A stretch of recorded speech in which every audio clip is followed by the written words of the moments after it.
plant 15 like each seedlings today, easily we can achieve the plan, which is to plant 500 million seedlings, which is first of the kind in the world also, which is going to break the record that set by Ethiopians back then in 2019 by planting 350 million, and it's really interesting though. Yeah, I was looking at the research that was introduced by EcoWatch, and it says if the world is able to plant like 500 billion tree, it can reduce 25% of the carbon dioxide on the atmosphere. And Ethiopia is planning to have 50 billion seedlings in both the Green Legacy periods. So how do you see Ethiopia's contribution in terms of addressing the global climate change? As you can see, like Ethiopia's aim is like saving the world and making the Earth's best place to live. And the other thing is fighting the climate change, which is everyone's agenda. The agenda that we have now at hand is the global agenda, which is the elephant in the room is what they call the climate change. And Ethiopia is working to solve that. And Ethiopia able to plant 50 billion seedlings in the coming 3 years. Is going to be like it's going to solve the one side of the world's problem, and the plan was set to reduce the carbon emission by 25%. And if the countries in the world plan more than 500 billion seedlings, it could solve 25% of that. And Ethiopia alone, the single country, is working to plant 50 billion seedlings in 3 years, which is going to be one side of that. And if 10 countries follow Ethiopia's full step, it's going to solve the world's problem. Yeah. So do you think that the global community has paid due attention to what Ethiopia is doing presently in terms of supporting probably the current effort with climate finance or things of that sort? I don't think that they are doing what expected much. We have seen some progress from different countries and international organizations, and we have seen that UNDP has already adopted the program in 10 other African countries, which is a good beginning. But given like if you take what Ethiopia has been doing as a background for the last 5 years, and you don't see much attention from the international community, though the problem is what we have to work together collectively. So I don't see much participation from the international community, but what Ethiopia is doing alone is really great and something that could be applauded. Yeah, but some people attribute partly the problem is because we are not properly communicating what we are doing at the local level to the international community. Do you think we have been communicating all the Green Legacy workers as much as we are expected, especially in terms of the media campaign?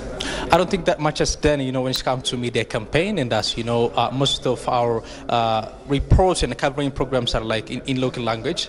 And so I don't think that we really address the international community in the language that they could understand. For example, like if they need to understand, like if you want to address the international community, you got to speak to them the language that they could speak and they could understand, which could be like English, French, and other national language. And I think more emphasis must be given to the national language so that we can address the international community, so that we can tell them what is the reality of the ground and what we have been doing.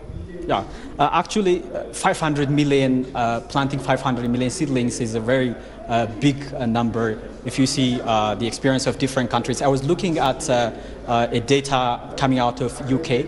If the United Kingdom wants us to plant like 1.5 billion seedlings, they need 500 years. But Ethiopia is currently trying to plant 500 million seedlings just in 12 hours. Actually, this is not a very strange experience to Ethiopia. As we remember, back in 2019, Ethiopia was able to plant 350 million seedlings in a single day. So Ethiopia has got the experience of doing this specific task. And how do you see the participation of people from all walks of life in terms of realizing this project, from today's participation and from what your experience as a journalist? Just as Ethiopia is the land of pride, and together there is something that we could achieve, and like from the experience, from history, we have witnessed that together as we can achieve things that people may think as something that couldn't be achievable. So the campaign that you see, the participation of the people like from all walks of life is really great and something that must be applauded. And even only on today's campaign, which is campaign to plant 500 million seedlings of trees in a single day, more than 34 million people are expected to participate on this campaign alone. And if you see like, the Ethiopian participation from all walks of life, you find, like from the elderly to the educated to non-educated, like to the literate, all of them are, working on this, like most of, we see great cooperation, we see togetherness, we see like synergy out there. So I think together we can achieve, more. So the other thing is, I think the government is good at, mobilizing the public at large, in telling them and in make them understand the aim of this Green Legacy Initiative, the importance of that, the vision, and what could be the result of this after planting this seedling. So the campaign is really great, and I think together Ethiopians can achieve anything. That's what I do believe. Let me remind you what the Prime Minister said when he was in Paris some weeks before, while Ethiopia is moving to plant 50 billion seedlings in the coming additional 3 years as well. The international community has to support this effort by providing international climate finance. So what do you recommend to different actors of the government in order to make the Ethiopia's effort visible at the international level, especially Minister of Water and Energy and the Forestry Commission? I recommend everyone out there to stand by Ethiopia's campaign and Ethiopia's initiative, because this is not only good for Ethiopia, it's about saving the world, it's about creating a best place to live, it's about fighting the climate change, which is the elephant in the room. And so Ethiopia is fighting the fight of everyone alone. So they must stand by Ethiopia. They got to support Ethiopia, like whether it be like financial or like technical or other support. Like they have to stand by Ethiopia.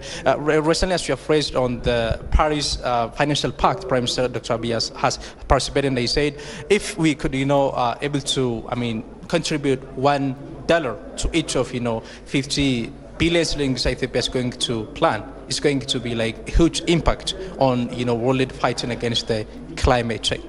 Thank you, Ambo, for your elaboration. Thank you for having me. Ladies and gentlemen, Ethiopia is making history today and is on the way to plant 500 million trees just in 12 hours. Before midday, we have verified that more than 247 million trees have already been planted across the country. This is the beginning of the second Green Legacy Initiative phase. So Ethiopia will plant additional 25 billion seedlings to reach 50 billion seedlings totally in both the first and the second period of the Green Legacy time. People from different walks of life are participating across the country in planting seedlings. We'll bring you updates how much tree seedlings are being planted across the country in the coming few hours. Do stay with us. Thanks for being having attention to what we have here from the Situation Room.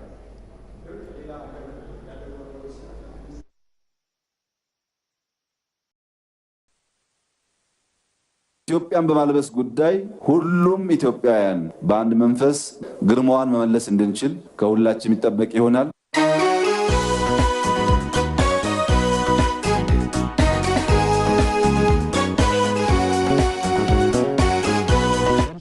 የራሳችንን ሪከርድ ለመስበር የምንሰራበት ጊዜ ነው።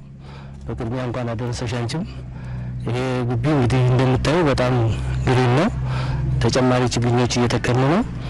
ያው ችግኝ መትከል ችግኝ እንግዲህ ህይወት ነው። ችግኝ ልማት ነው፣ ሰላም ነው።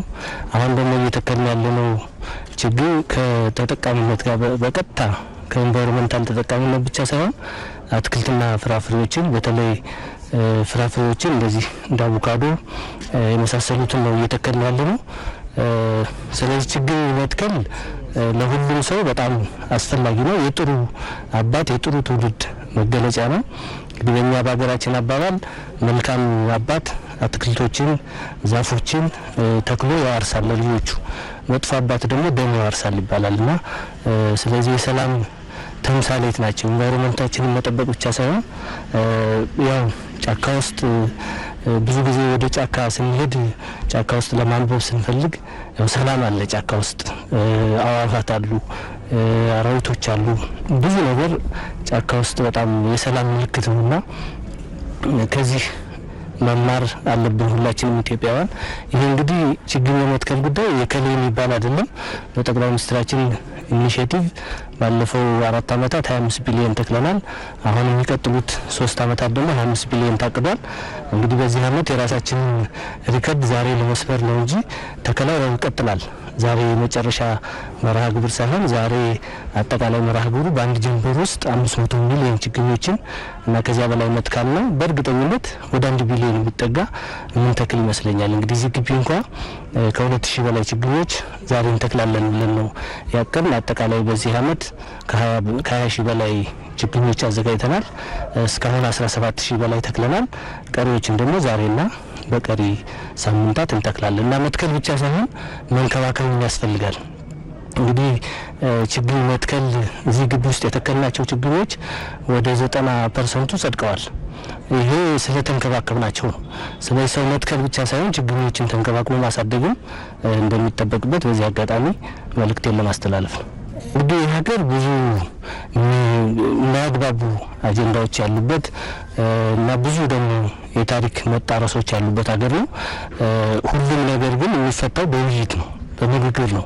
የሆነ እውነታችንን ወይም ደግሞ የጋራ የሚያደርጉን ታሪኮችና እውነቶችን እያጸናን የሚያለያዩን ላይ ደግሞ ዲስከሽንና ውይይት እያደረግን ዛሬንና ነገን ለመገንባት መስራት አለብን እንጂ ባለፈ ታሪክ እና ባለፈ ጊዜ መወዛገብ፣ መከራከር እና ችግሮችን ደግሞ በኃይል ለመፍታት መሞከር ያጥፊ መንገድ ነው። ስለዚህ ሁሉም ሰው ሁሉም ኢትዮጵያውያን ለሰላም መቆም አለባቸው፣ ለልማት መቆም አለባቸው። ለእንደዚህ አይነት ችግኝ ለመትከል ለጥሩ ምግባር መቆም አለባቸው።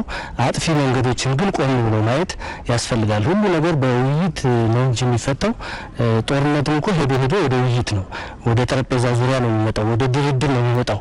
ስለዚህ ጦርነት ኢኮኖሚን ያድማል፣ የሰው ውድ የሆነውን የሰው ሕይወት ይቀጥፋል እና በጦርነት ችግራችን እንፈታለን ብለው የሚያስቡ ኃይሎች ቆም ብለው ለውይይት፣ ለንግግር፣ ለሰላም ቅድሚያ እንዲሰጡ በዚህ አጋጣሚ መልእክቴን ለማስተላለፍ ነው። ጦርነት ደግሞ ከሚገባው በላይ አጥፊ እንደሆነ ኢትዮጵያውያን ያውቃሉ።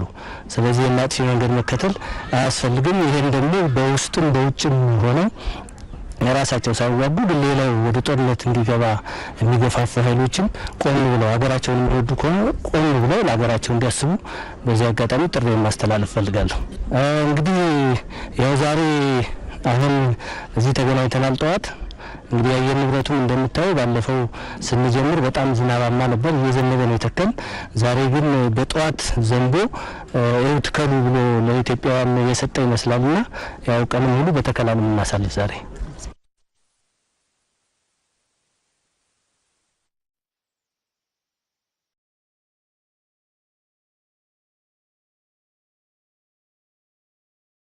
ኢትዮጵያን በማልበስ ጉዳይ ሁሉም ኢትዮጵያውያን በአንድ መንፈስ ግርማዋን መመለስ እንድንችል ከሁላችን የሚጠበቅ ይሆናል።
ለነዋሪዎች ተስማሚ የሆነች አዲስ አበባ ለመፍጠር የበኩላቸውን አስተዋጽኦ እንደሚያበረክቱ ነው የተናገሩት። አሁን በዓለም ላይ የሚታየው የዓለም ሙቀት መጨመር እንዲሁም የአየር መዛባትን እንድንከላከል ያደርጋል። እንዲሁም የአየር መዛባት ደግሞ የተለያዩ በሽታዎች ያመጣል። ስለዚህ እሱ እንድንከላከል ችግኝ መትከል አለብን። ይሄ በሚያድግ ጊዜ የተለያዩ እንስሳት ለቱሪዝም እንዲሁም ለሀገራችን ለኢትዮጵያ የገቢ ምንጭ ይሆነናል። ስለዚህ ሕፃን ልጅና ችግኝ አንድ ናቸው የተባለበት ምክንያት ችግኝ ልክ የሰውን ድጋፍ ይፈልጋል። ስለዚህ ችግኞች ተክላናቸው ብቻ መተው አይገባንም። ስለዚህ መንከባከብ፣ እስከሚያድጉ ጊዜ ውሃ መጠጣት፣ የተለያዩ ነገሮችን መርዳት ይኖርብናል። ከለኛ መኖር አይችሉም። ስለዚህ እስከሚያድጉ እንኳን ትንሽ ማገዝ፣ መንከባከብ፣ መኮትኮት፣ ውሃ መጠጣት፣ የተለያዩ ነገሮችን ማድረግ ይገባናል። አመሰግናለሁ። እኔም አመሰግናለሁ። ችግኙን ተክለው አሁን የተለያዩ ፍራፍሬዎች አድገው እኛ ነገር አንደርስበት እንችላለን፣ ግን ከኛ በኋላ የሚመጡት ትውልዶች በዚህ እንዲኮሩበት የቱሪስት መስህብ እንዲሆን ለተለያየ ለሀገራችን የተለያየ የገቢ ምንጭ እንዲሆኑ ነው የምንተክለው። እዚህ ጋር እንደው እዚህ ላይ አሁን ብዙ ሰው ላይ ተክል ይችላል እንደዚህ አይነት ነገር ላይ አይሳተፍምና እንደው ምንድነው ያንተ መልእክት? እዚህ ጋር አንደኛ የምንተክለውኛ የቱሪስት መስህብ እንዲሆነን እንስሳቶች የዱር አራዊቶች እንዳይሰደዱ እና ለሀገራችን ለልማትም ለአረንጓዴ አሻራ ለማሳረፍም ነው እና ሁላችንም ብንተክል እንላለን። ልጅም ያው ተንከባክበን ነው የምናሳድገው እና በዛው ልክም ችግኞችም ዛፎችም ዛፍ ትልቅ የሚሆነው ተንከባክበን ስናሳድገው ነው። በዛ ልክ ነው። ስለዚህ ምን መልእክት አለ? መልእክት የዚህ አካባቢ ነዋሪዎች ቢያንስ በሳምንት አንዴ እየመጡ እንዲንከባከቡልን፣ ውሃ እንዲያጠጡልን፣ እንዲኮተኩቱልን መልእክታችንን እናስተላልፋለን።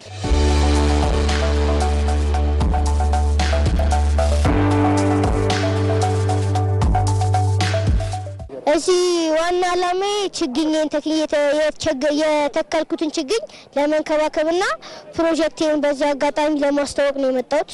አሁን ብዙ የአትክልቶች ችግኝ አሉ፣ እንዲሁም ለዛፎች ለአየር የምንጠቀማቸው ችግኞች አሉ። ለአትክልቱ አሁን ከተለያዩ ከውጭ ሀገር የምናመጣቸው የተለያዩ አትክልቶች አሉ። እነዛ ፍራፍሬዎችና አትክልቶች እንድንቀንስ ወይም ከሀገራችን ውስጥ አግኝተናቸው እንድንመገባቸው ያደርጋል። በተጨማሪ ደግሞ ጥሩ አየር እንድንተነፍስ ለተለያዩ የዱር አራዊቶች እንዳይሰደዱ እንዲኖር ያደርጋቸዋል ማለት ነው። በዚህ አጋጣሚ ማስተላለፍ የምፈልገው እዚህ አካባቢ ያሉ ሰዎች አሉ። እኔ ከዛ ነው እዚህ አካባቢ ያሉ ሰዎች ይሄንን ችግኝ መንከባከብ ይችላሉ። እዛ አካባቢ ደግሞ የሚተከለውን ችግኝ እኛ እንንከባከባለን። ስለዚህ መተባበር ነው የሚያስፈልገን ማለት አንዱን ከሌላ መጠባበቅ የለበት። ሀገራችንነት ይሄ አንድ ሰው ቢተክለው አንድ ሰው በተከለው ነው ሁሉም የሚጠቀመውና ሁሉም የራሱን ድርሻ በመጠቀሙ ችግኞቹን መንከባከብ አለባቸው ነው የምለው ማለት ነው። ልደታ ቢሪሞ ደረጀ ገብሬ ፕሮጀክት የሚባል ነው። ይሄ ፕሮጀክት የምታየው ህፃናቶች ናቸው። ከአንደር 8 እስከ 15 ያሉ ልጆች ናቸው ያሉት እና ዛሬ ያው በሀገራችን ልደታ ክፍለ ከተማ ላይ ያሉ ልጆች ጠቅላላ ናቸው እነዚህ የምታያቸው ልጆች ማለት ነው። እና ከየቦታው ላይ ያሉ ልጆች በስርዓት በስነ ምግባር የታነጹ ልጆች ናቸው። ኳስ ነው የሚሰለጥኑት። ኳስ ሴቶችም ወንዶችም ኳስ ነው የሚሰለጥኑት። ትልቁ አላማቸው ደግሞ ነገን ራያቸውን እንዲያዩ ነው እና ዛሬ ይህንን ችግኝ የሚተክሉት ነገን የተለየ ዶክተር አብይ ባዘዘው ምክንያት ዛሬ እያንዳንዱ ልጅ አስተዋጽኦንና የራሱን እንትን እንዲያበረክት እና ነገን ደግሞ ለጥሩ በቃ ሀገራችን ትልቅ ቦታ እየደረሰች ነው፣ እየተቀየረች ነው ሀገሪቷ ያለችው። ስለዚህ እነኚህ ልጆች ዛሬ የተከሉትን ነው ነገ ሊያዩ የሚችሉት። ስለዚህ እያንዳንዱ ልጅ ኃላፊነት አለበት እና ብትጠይቃቸውም ሁሉም ልጆች ኃላፊነት ስላለባቸው በጣም ስርዓት ያላቸው ልጆች ናቸው። ብዙ ፕሮጀክት አለ ኢትዮጵያ ውስጥ። በእርግጥ ግን ይሄ ፕሮጀክት ከሌላው የሚለየው ስነ ምግባር አለው፣ ስርዓት አለው፣ በትምህርት ውጤታማ ነው። ስለ ሀገሩ ሁሉም ነገር የሚያውቁ ልጆች ናቸው። ስለዚህ ነገን የተለየ ነገር የሚጠብቁ ልጆች ናቸው። እነሱም ደግሞ ሀገሪቷን እየተቀየረች እንዳለች የሚረዱ ልጆች ናቸው። ስለዚህ እዚህ ውስጥ ብታይ ፕሮፌሽናል የሚሆን አለ፣ እዚህ ውስጥ ብታይ ነገ ሀገር እንትን የሚል አለና በዚህ አጋጣሚ ዛሬ ላመሰግን የምፈልገው ፕሬዝዳንታችንን ዶክተር አብይን በጣም ላመሰግነው በጣም እጅግ አድርጌ በዚህ አጋጣሚ እቺን አጋጣሚ ማግኘቴ ደስ ብሎኛል። ምስጋናም እንዲቀርብልኝ እፈልጋለሁ። ይሄንን እድል በማግኘቴ ደግሞ በጣም ደስ ብሎኛል። በጣም ትልቅ ትርጉም አለው። በጣም ትልቅ ትርጉም አለው። ምክንያቱም እነኚህም ልጆች ራሱ እድለኞች ናቸው። ከነሱ ውጪ ደግሞ እኔ በዚህ እድሜ ይሄንን ራሱ ማግኘት እድለኛ ነኝ ምክንያቱም ይሄን አሻራ ማስቀመጥ ቀላል አይደለም አገራችን አየሩን ሁኔታ ያየው ነው መቼም ውጭ ሀገር ላይ ያለውን ነገር ስለዚህ ወደ ኢትዮጵያ ውስጥ የማይመጣበት ምንም አይነት ምክንያት የለም በት ዛሬ ከተከልን ምንም አይነት ችግር እንደማይመጣና ትውልዱ ሙሉ አብሮ ይሄ ችግኝ ማለት የነገ ነው በቃ እነኚህ ልጆች እየፈሩ ያሉ ነገር ነው ስለዚህ ይሄን እድል በማግኘቴ በጣም ደስ ብሎኛል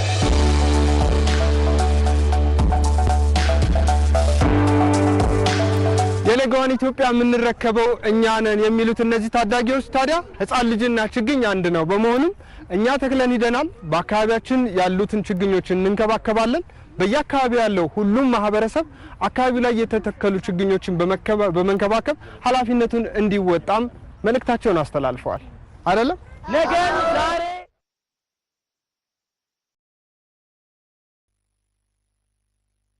ሳይተጠበቀ ነው በዚህ ደረጃ የወረደውና እዚህ አካባቢ የመጠበቅ ነው የሚጠብቀው ደግሞ አንዱ ያለውን እንዳይወድም ትከላከላለህ እንደገና በሌላ ችግኝ ትተካዋለህ ከዛ በሁለተኛ ደረጃ ደግሞ ኢኮኖሚያዊ ጥቅም ያላቸው እንደዚህ እንደ ማንጎ ዘይቱና ሙዝ ያው እየተከለ እንዳለው እንዳየ ነው እንደዛ ሆኖ ደግሞ ኢኮኖሚያዊ ጥቅም ስለሚሰጥ it makes sense የበለጠ ማለት I think የሀገራችን ስም የሚያድስ ነው ሪከርድ መስበር ምክንያት አድርገን ሁላችንም በነቂስ ወጥተን ኢትዮጵያን ሁሉ ወጥተው ምናልባትም ከ500 ሚሊዮን ችግኝ በላይ በአንድ ጀምበር ቢተክሉ ለነገ ጄኔሬሽን ለነገ ትውልድ ትልቅ አሻራ ያስቀምጡ ነው ማለት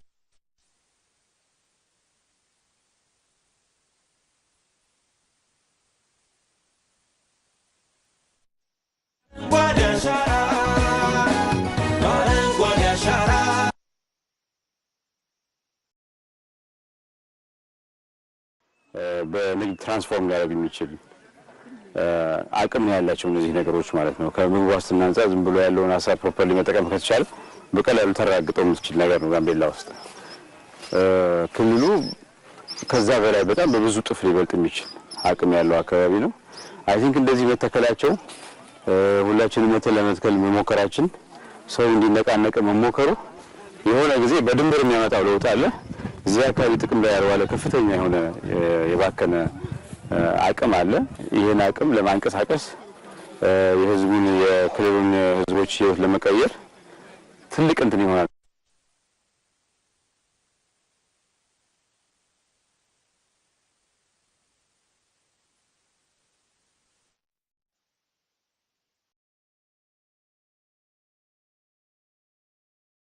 ኢትዮጵያን በማልበስ ሁሉም ኢትዮጵያውያን በአንድ መንፈስ ግርማዋን መመለስ እንድንችል ከሁላችን የሚጠበቅ ይሆናል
እናዘምን አፈርና ውሃ ላይ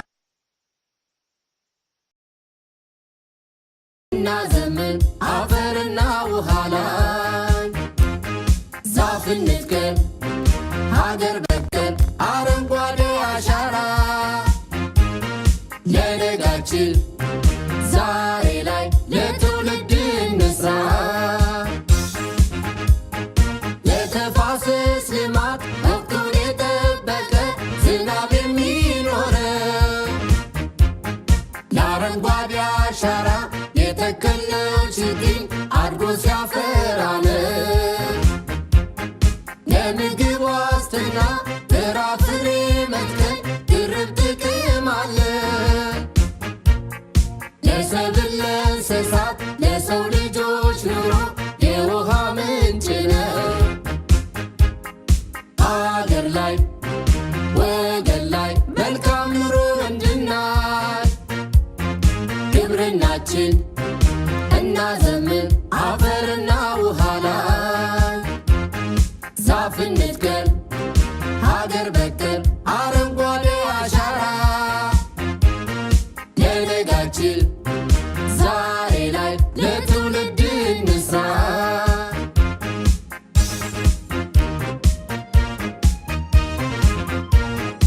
አእዋፋት ዱር አራዊት እንዲኖሩ የቱሪዝም የገቢ ምንጭ እንዲሆኑ አረንጓዴ ሀገር በቀል ደኑ እንዲታይ በትብብር ዛፍ እንትከል ተራራው ላይ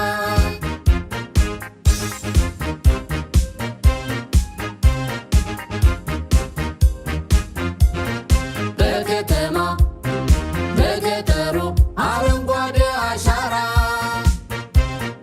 ለነጋችን ዛሬ ላይ ለትውልድ እንስራ ግብርናችን እናዘምን አፈርና ውሃ ላይ ምርታማነት ጨምሮ ሀብታም አገር እንድናይ